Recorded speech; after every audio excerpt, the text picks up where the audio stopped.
Hello dear student, कैसे हैं आप सब लोग। उम्मीद करता हूं आप सब बहुत अच्छे होंगे। तो आज मैं जो आपके लिए क्लास लेके आया हूं वो उत्तराखंड के इतिहास पर नहीं है। आज की जो क्लास होगी वो होगी आपकी भारत के इतिहास पर, यानी कि इतिहास पर होगी। बेसिकली वो क्लास किस पे होगी?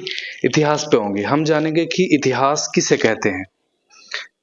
भारत का इतिहास, प्राचीन भारत का इतिहास, मध्यकालीन इतिहास, आधुनिक इतिहास, इन सब का हम अध्ययन करेंगे और ये जानने की कोशिश करेंगे कि इतिहास में जो बीत चुका है वो क्या क्या हुआ है और हमारे एग्जाम की दृष्टि से कौन सा टॉपिक हमारे लिए कितना इम्पोर्टेंट है। तो आज हम ज्यादा बात न करते हुए हम सबसे पहले बिंदु पे ही आते हैं जो हम पढ़ रहे हैं, इतिहास। इतिहास किसे कहते हैं? ऐसा क्यों है? एक बच्चा चाह रहा है कि मुझे इतिहास ना पढ़ाकर बाकी कोई भी सब्जेक्ट पढ़ा दीजिए, मैं अच्छे से पढ़ लूंगा। और एक कहता है कि मैं इतिहास नहीं पढ़ूंगा, बाकी कोई भी सब्जेक्ट आप मुझे पढ़ा सकते हैं। तो इसे समझने के लिए हम देखेंगे कि उस बच्चे का जो बैकग्राउंड है वह कैसा कैसा रहा है। उसे पढ़ाने वाले 9th 11th 10th तक जो टीचर थे, क्या उन्होंने उसे इस तरीके से इतिहास पढ़ाया है कि उसकी दिलचस्पी इतिहास पढ़ने में हो? तो मेरा मानना है और मेरे जो गुरुजी थे उनका भी यही मानना था कि शायद कहीं ना कहीं टीचर की गलती हो जाती है कि वो बच्चे का जो है इतिहास में उसका जो है इतिहास पढ़ने में उसका इंटरेस्ट पैदा नहीं कर सके। ठीक है जी। तो इसमें ऐसा नहीं है कि टीचर की ही गलती है, कुछ उसने खुद ने भी नहीं किया होगा बच्चे ने। अब सारा दोष तो हम एक आदमी पे नहीं डाल सकते ना कि ना जी सब कुछ टीचर की गलती है, ऐसा नहीं होता। आपने खुद भी कोशिश नहीं की होगी ना समझने की इतिहास को। तो मैं आपको बताता हूं कि मैं जो आपको क्लास ले रहा हूं, जो आपको पढ़ाऊंगा, मैं इस तरह से आपको इतिहास पढ़ाऊंगा कि आपको इतिहास की क्लास लेने में बहुत ज्यादा मजा आएगा। इतना ज्यादा मजा आएगा आपको क्लास लेने में कि आपको लगेगा कि सच में हम इतिहास पढ़ रहे हैं या नहीं।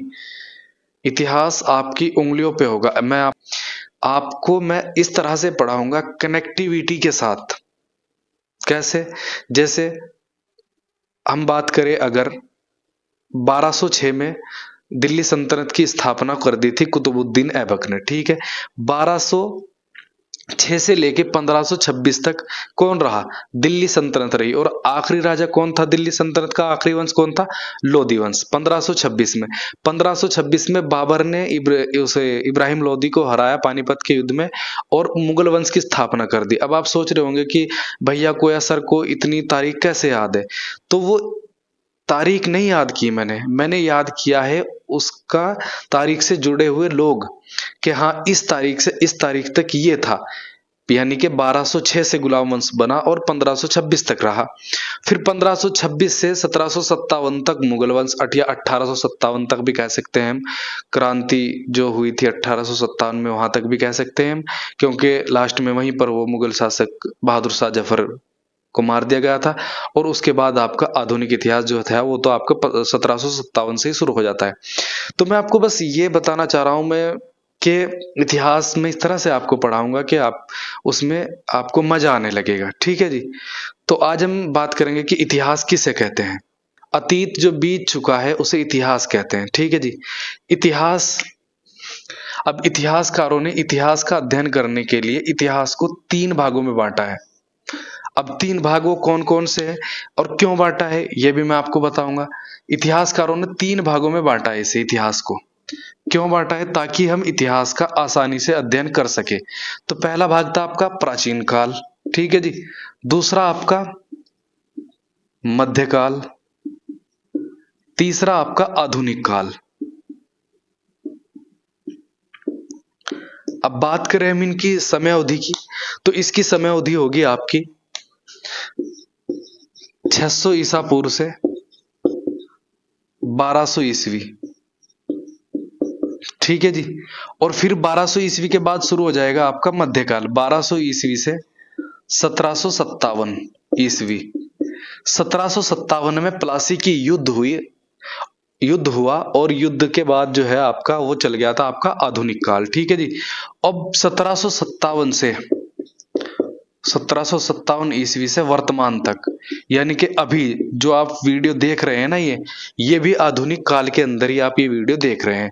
इतिहासकारों ने 3 भागों में इतिहास को इसलिए बांटा ताकि हम इतिहास का आसानी से, सहूलियत से जो है वो इसका अध्ययन कर सके। किस भाग में बांटा उन्हें? पहला था आपका प्राचीन काल, दूसरा आपका मध्यकाल, तीसरा आपका आधुनिक काल।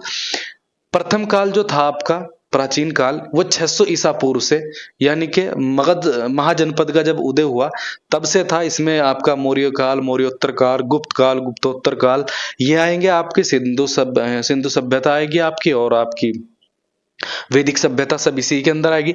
आपका मध्यकाल जो होगा आपका, इसमें देखेंगे हम दिल्ली सल्तनत 1206 में कुतुबुद्दीन ऐबक ने दिल्ली सल्तनत की स्थापना की। कैसे कैसे इसी में आपका लोधी वंश आया, और इसी में आपके और वंश गुलाम वंश आया जो, और फिर यहाँ 1757 में प्लासी का युद्ध होता है। युद्ध में जो भारत के नवाब थे वो युद्ध हार जाते हैं, सत्ता अंग्रेजों के हाथ में चली जाती है। 1757 से वर्तमान तक जो है आपका आधुनिक काल रहता है। बात करें अगर प्राचीन इतिहास की, तो इतिहासकारों ने इस काल का अध्ययन करने के लिए इसे भी 3 भागों में बांटा ताकि हम इसका आसानी से अध्ययन कर सके। ठीक है जी। किस किस भाग में बांटा? सबसे पहला है आपका प्राग ऐतिहासिक काल। प्राग ऐतिहासिक काल, ठीक है जी। फिर है आपका आदि ऐतिहासिक काल। फिर है आपका ऐतिहासिक काल।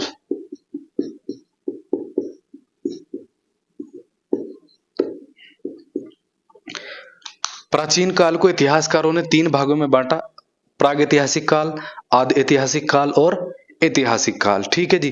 अब आप सोच रहे होंगे कि प्राग ऐतिहासिक काल क्या है, आदि ऐतिहासिक काल क्या है और ऐतिहासिक काल क्या है। पहले हम इनके समय अवधि देख लेते हैं कि कब से कब तक जो ये है ये रहा है। तो आपका जो प्राग ऐतिहासिक काल है, ये 25 लाख से 25 लाख ईसा पूर्व से 10,000 ईसा पूर्व तक रहा। ठीक है जी। फिर यह है आपका 2600 ईसा पूर्व से 2600 ईसा पूर्व से 600 ईसवी 600 ईसा पूर्व तक रहा। ठीक है जी। प्रागैतिहासिक काल 25 लाख ईसा पूर्व से 10,000 ईसा पूर्व तक रहा। आदि ऐतिहासिक काल 2600 ईसा पूर्व से 600 ईसा पूर्व तक रहा। और ऐतिहासिक काल जो है आपका, वो 600 ईसवी से 600 ईसा पूर्व से आगे तक का काल है। अब आगे तक वो हम देखेंगे कहां तक। ठीक है, यानी कि 600 प्राचीन काल, ऐतिहासिक काल के बाद शुरू होता है आपका प्राचीन काल। इसमें 600 ईसा पूर्व से 1200 ईसा पूर्व तक जो आपका सिंधु घाटी की सभ्यता, वैदिक सभ्यता जो है, ये आपको पढ़ने को मिलेगी, ये ऐतिहासिक काल में मिलेगी। ठीक है जी। अब हम देख लेते हैं कि प्राग ऐतिहासिक काल किसे कहते हैं, आदि ऐतिहासिक काल किसे कहते हैं और आपका ऐतिहासिक काल किसे कहते हैं।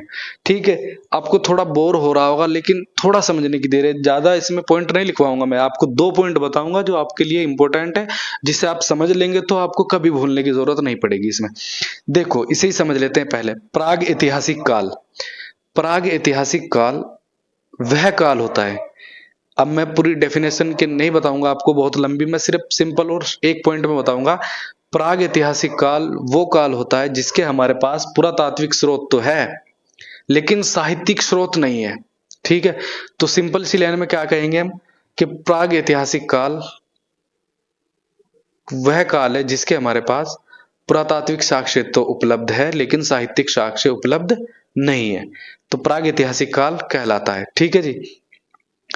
या फिर हम बात करें आदि ऐतिहासिक काल की, तो आदि ऐतिहासिक काल इतिहास का वह काल होता है जिसका हमारे पास पुरातात्विक स्रोत भी होता है और साहित्यिक स्रोत भी होता है, लेकिन हम उन्हें समझ नहीं सकते। ठीक है जी। आदि ऐतिहासिक काल इतिहास का वह काल जिसका हमारे पास लिखित साक्ष्य उपलब्ध है लेकिन उनका हम अध्ययन नहीं कर सकते, उन्हें हम पढ़ नहीं सकते या उन्हें अब तक पढ़ा नहीं गया है। ठीक है जी।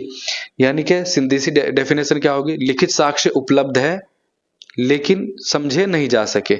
ठीक है, जैसे कि हम बात करें सिंधु सभ्यता और वैदिक सभ्यता। सिंधु सभ्यता में बात करें हम, तो सिंधु सभ्यता में आप ऐसे दिखाया गया है, ऐसे मूर्ति बना दी और ऐसे कर दिया। ठीक है जी, समझ लो क्या कह रहे हैं। अब कुछ अल्फाज ऐसे हैं, जैसे मैं आपको बताऊं, ये देखो, ये भी ह्यूमन है आपका, ये भी है और ये भी है, ऐसे बना दी। अब इससे क्या अंदाजा लगा ले हम, ये हाथ मिला रहे हैं या आपस में लड़ रहे हैं या क्या कर रहे हैं आपस में। इस तरह की आकृति जो है हमें, वो है हड़प्पा सभ्यता से मिली है। हड़प्पा सभ्यता से कुछ ऐसी आकृतियां मिली है जिन्हें हम देख सकते हैं, लिखित साक्ष्य है हमारे पास, लेकिन उन्हें समझ नहीं सकते। कैसे? जिस तरह से मैं आपको बता रहा हूं कि लिपियां है, तो उसे हम क्या कहते हैं, आदि ऐतिहासिक काल। यानी कि सीधी सी डेफिनेशन क्या होगी, आदि ऐतिहासिक काल, इतिहास का वह काल जिसका हमारे पास लिखित साक्ष्य उपलब्ध है, लेकिन हम उनको अध्ययन नहीं कर सकते, या जिनका अध्ययन अभी तक नहीं हो पाया है। ठीक है जी। फिर आता है आपका ऐतिहासिक काल। तो ये तो आपके इस काल के हमारे पास लिखित साक्ष्य भी उपलब्ध है, हमारे पास साहित्यिक साक्ष्य भी उपलब्ध है, हमारे पास विदेशी साहित्य जो है, विदेशी विवरण भी है इनका, इनका हमारे पास सब कुछ उपलब्ध है, जिनका हम आसानी से अध्ययन कर सकते हैं, जिनको हम आसानी से समझ सकते हैं। ठीक है जी। तो इतिहास का वह काल जिसका हमारे पास साहित्यिक साक्ष्य, आपके पुरातात्विक साहित्य, आपके जो है और विदेशी विवरण, सब कुछ हमारे पास उपलब्ध है और जिनका हम आसानी से अध्ययन कर सकते हैं। ठीक है जी। अब इन दोनों में हम बात करें, अगर इन दोनों में एक एक पॉइंट देख लेते हैं, तो ये जो काल है आपका, इसमें कृषि जो है नहीं कर सकता था इंसान, इसमें कृषि नहीं कर सकता था, जो मानव था इसमें कृषि का आरंभ नहीं हुआ था। ठीक है जी। अब आदि ऐतिहासिक काल की बात करें तो इसमें कृषि का आरंभ हो गया था। ठीक है, ये अलग अलग पॉइंट है, इनमें ये भी इनके अंतर करता है इन दोनों के बीच, कि प्राग ऐतिहासिक काल में कृषि का आरंभ नहीं हुआ था, आदि ऐतिहासिक काल में कृषि का आरंभ हो गया था। और प्राग ऐतिहासिक काल में तो आप देख ही रहे हैं, आप खुद हल चलाते होंगे अगर गांव से होंगे, और गांव से ही है बच्चे अधिकांश तो। ठीक है जी, ये हो गया आपके ऐतिहासिक काल, आदि ऐतिहासिक काल और प्रागैतिहासिक काल। अब इतिहासकारों में देखे जाए, हम अगर बात करें, प्राग ऐतिहासिक काल जो होता है, इसे भी इतिहासकारों ने चार भागों में बांटा है। ठीक है जी। प्राग ऐतिहासिक काल को भी इतिहासकारों ने कितने भागों में बांटा है? चार भागों में बांटा है। अब वो चार भाग क्यों बांटा है और उनकी क्या वजह हुई थी कि इन चारों भागों को भी बांटा गया, सबसे पहले हम देख लेंगे कि किन भागों में बांटा। तो पहला है आपका पुरा पाषाण काल,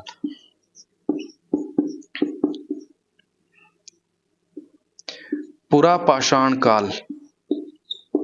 फिर है आपका मध्य पाषाण काल,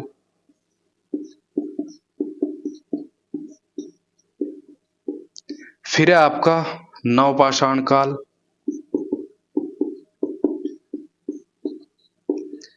और फोर्थ नंबर पे आता है आपका ताम्र पाषाण काल।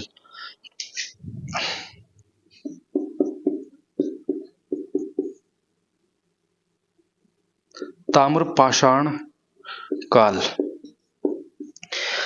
अब प्राचीन जो काल था वो बहुत बड़ा काल होने लगा, तो इतिहासकारों ने क्या किया कि इसे भी चार अलग अलग भागों में बांट दिया। क्यों बांटा? ताकि हम अलग अलग भाग को अलग अलग तरह से आसानी से अध्ययन कर सके। कौन कौन से भाग थे आपके? वो पुरा पाषाण काल, मध्य पाषाण काल, नव पाषाण काल और ताम्र पाषाण काल। ठीक है जी। अब बात करें हम इन सबको एक मिनट साइड में रखते हुए, अब बात करें कि इंसान की उत्पत्ति कैसे हुई। अगर हम धार्मिक बात करें तो हिंदू धर्म में अलग बताया गया है और आपका मुस्लिम धर्म में जो है, इस्लाम में अलग बताया गया है। और आपका जो ईसाई है उनकी जो धार्मिक किताबें हैं बाइबल, उसमें अलग बताया गया है। हालांकि अगर हम इसकी एक बिंदु पर आते हैं तो बात वहीं आकर रुकती है, जो किसी एक धर्म को बात करें तो जो कि इस्लाम धर्म में बताया गया है। मैं मैं सबसे पहले आपको बताता हूं कि इस्लाम धर्म में क्या बताया गया है कि जो मानव की उत्पत्ति कैसे हुई। तो ये इस्लाम धर्म में बताया जाता है कि जो आदम थे, अल्लाह ताला ने जो है, बताया जाता है कि उनके कुरान में है कि अल्लाह ताला ने पहले आदम को बनाया और उसे जन्नत में रखा, और उसे ये हुक्म दिया कि तुम इस बाग में जन्नत में घूम सकते हो, लेकिन इसके किसी भी फल को तुम्हें छूने की इजाजत नहीं है। अभी इन्हीं की धार्मिक किताबों में आता है कि आदम ने शैतान के बहकावे में आकर जो है वो किसी फल को छू लिया और अल्लाह ताला उससे नाराज हो गए और आदम को उन्होंने जमीन पर भेज दिया। ठीक है जी। इसी पे एक शायर ने कहा है कि तू जिंदगी में वहां सुकून ढूंढता है जहां आदम को भेजा था अल्लाह ने सजा के लिए। ठीक है जी। तो सजा के तौर पर आदम को यहां पर भेजा गया था। अब आदम अकेले थे, दुनिया जहां में आदम अकेले थे, कोई भी नहीं था, ना कोई पेड़ परिंदा, कोई भी जीव जंतु नहीं था, केवल आदम था। तो आदम की जो है बताया जाता है कि इनके इस्लाम में है, मुसलमानों के ये बताते हैं कि आदम की पसली से ही एक औरत को बनाया गया जिसे हव्वा कहते हैं। अब उनकी मीटिंग के बाद जो है जनसंख्या फैली और आज जो है मानव की उत्पत्ति इस तरह से हुई, ये बताया जाता है इस्लाम धर्म में। ठीक है जी। बात करें हम बाइबल की, तो बाइबल में आदम को एडम कहा गया है। ठीक है जी। बाइबल में आदम को क्या कहा गया है? एडम। तो एडम की और हव्वा की जो वही प्रोसेस है, इसका भी वही बताया गया है कि इस तरह से जो है वो इनकी जनसंख्या बनी, इस तरह से मानव की उत्पत्ति हुई थी। ठीक है जी। ये यहां तक मैंने आपको बता दिया कि किस तरह से इंसान आया था। और अब बात करेंगे जिसकी हमें जरूरत है। ये तो होगी सबकी धार्मिक किताबों की अपनी अलग अलग मान्यताएं, लेकिन हम धार्मिक धर्म के अनुसार तो नहीं चलेंगे ना। अब एग्जामिनर हमें धर्म के अनुसार तो नहीं पूछेगा ना, वो पूछेगा आपसे साइंस के तौर पर, वो पूछेगा आपसे मानव की उत्पत्ति कैसे हुई। ठीक है जी। तो ये बताते हैं कि बहुत समय पहले जो है बंदर से जो है बताते हैं कि मानव की उत्पत्ति हुई। अब वो बंदर ये आजकल के बंदर नहीं थे जो आप देखते हैं कि ये थे, ये नहीं थे, वो दूसरे किस्म की प्रजाति थी जिससे मानव की उत्पत्ति हुई थी।